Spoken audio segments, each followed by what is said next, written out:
Hello everyone, ఇవాల్టి వీడియోలో అరటిపళ్ళు ఎందుకు వంకరగా ఉంటాయి?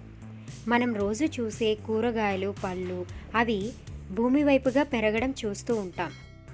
కానీ అరటిగెల భూమిని చూసినప్పటికీ అరటి పళ్ళు మాత్రం ఆకాశం వైపుగా పెరుగుతాయి. మొదట అరటి చెట్టుకి అరటి పువ్వు వస్తుంది. తర్వాత ఆ పువ్వుల రేఖల కింద చిన్న అరటిపళ్ళ వరసలు పెరగటం ప్రారంభమవుతుంది.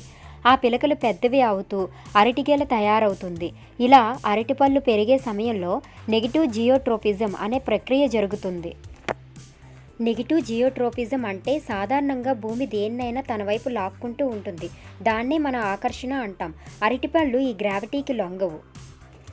ఇవి భూమికి రివర్స్లో ఆకాశం వైపు తిరుగుతాయి. సూర్యకాంతి ఎటు ఉంటే అటు పెరుగుతాయి. సూర్యరశ్మిని గ్రహించేందుకు అరటి పండ్లు పైకి పెరిగేందుకు ప్రయత్నిస్తాయి.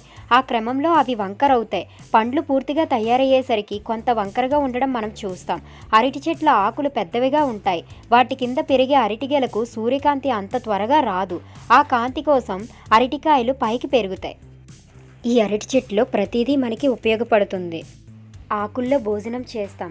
అలాగే అరటి కాండాన్ని ఆవులకు ఆహారంగా పెడతారు. అరటి కాండం మధ్యలో మొవ్వ ఉంటుంది. ఇది తెల్లగా తీయగా ఉంటుంది. పల్లెల్లో ఈ మొవ్వలను తింటారు. ఇది ఆరోగ్యానికి చాలా మంచిది. మానసిక ఒత్తిడిని తగ్గించే రసాయనం ఇందులో ఉంది. Magnesium, potassium, vitamin A, vitamin B, vitamin C, vitamin బి6, అమైనో యాసిడ్ లాంటి రసాయనాలు పుష్కలంగా ఉన్న అరటిపండు ఆరోగ్యవరప్రదాయిని. ఇది ఇవాల్టి video. If you like my video, please subscribe. Thanks for watching.